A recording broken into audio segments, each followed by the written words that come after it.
This is it. It's the Citroen Berlingo Multispace, and I admit, it's a curious-looking thing. That's because it started out in life as a van. All they've done is add some windows here, sliding door, some snazzy seats where the cement used to go, and hey presto. Garnish it with some metallic paint, some alloy wheels, and you can even have a diesel version for £8,995. Thing is, though, are you getting what you pay for? Is it like cheap wine? Will you wake up with a headache? Well, to find out, I took it down the M20 to the booze borough for a trip to those supermarkets of Calais. First impressions are that I'm driving a van. It's quite echoey in here and not terribly refined. Most central locking systems, for instance, these days they go bzz or but listen to this. It's very uncouth. In essence, then, the Berlingo is very loud, very Van Halen. But there is a softer Van Morrison option. For the same money, you can have a 1.6-litre petrol engine which develops the same power as a Mark I Golf GTI. With that under the bonnet, this would feel much more like a normal car. But how many normal cars have you ever come across that have got green dashboards with green dials? And how many normal cars are there with 5 glass panels in the roof? And these roof bars which swivel sideways so you can carry a bicycle. Whatever a bicycle is. No doubt about it, the Berlingo is turning out to be astonishing value for money. Fortune comes in threes. It is possible to buy a number of other cars for Berlingo money, but none of them will be this size, none of them will be this well equipped, and none of them will have something that we're really looking for on this new series of Top Gear. It's an X factor. See, this is a perfectly acceptable car, but this, I don't know, it's more than a car somehow. You'd want to bring it in at night, let it sit by the fire. Give it a saucer of warm milk and a little wheel to run around in. It's got the most important thing that a car can have. Character.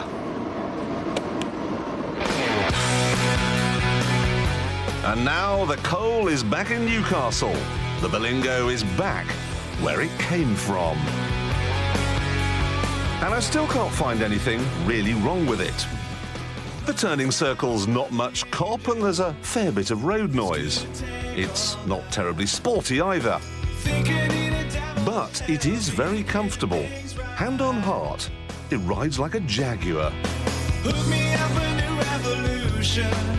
I could go on all day giving you swings and roundabouts, but the fact of the matter is, basically, I like it. Right, here we are at one of those Calais hypermarket cash and carry booze warehouse jobs, and boy, have I got the car for the job.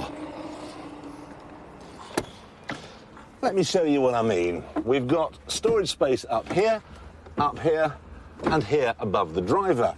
In the back, there are 2 extra glove boxes, and then if we slide that open, we've got a cubby hole here under the floor, and another one there. Then we simply fold the seats down like so, and we have a cavernous boot. And I haven't finished yet, because if we open the tailgate, there's another overhead locker here for a further 10 kilograms of booze. So, let's shop.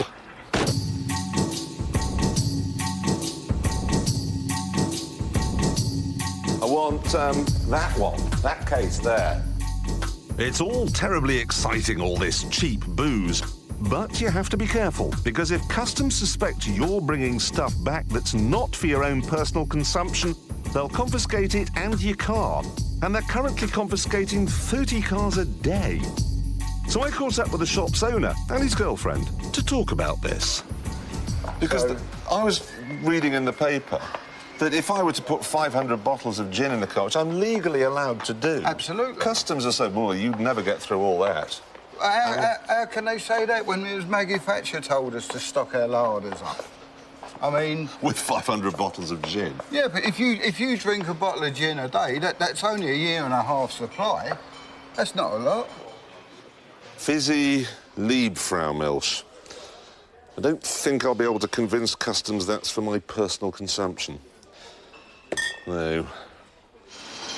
Other people were going berserk, perhaps because they didn't like their cars very much. Perhaps they wanted to have them squashed. Trouble is, I really am very fond of this car, and I don't want customs to crush it, so... There we are. Saved a few quid. Well, pence.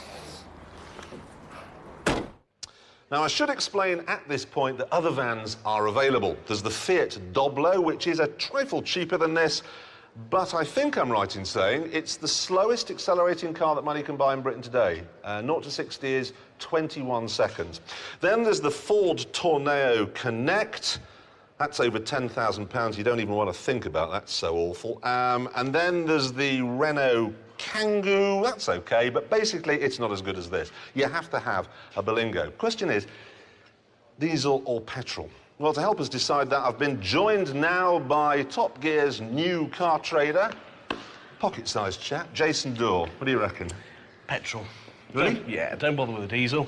Makes it feel too much like a van. Well, it did feel like that. Going down the motorway, there was that noise, and you just think, look, I've saved enough money here. Yeah, but you can save even more at the minute. Really? Yep, they are doing a facelift on this car, which means they're going to change the bumpers and the bonnet and a couple of bits, but it'll basically look the same.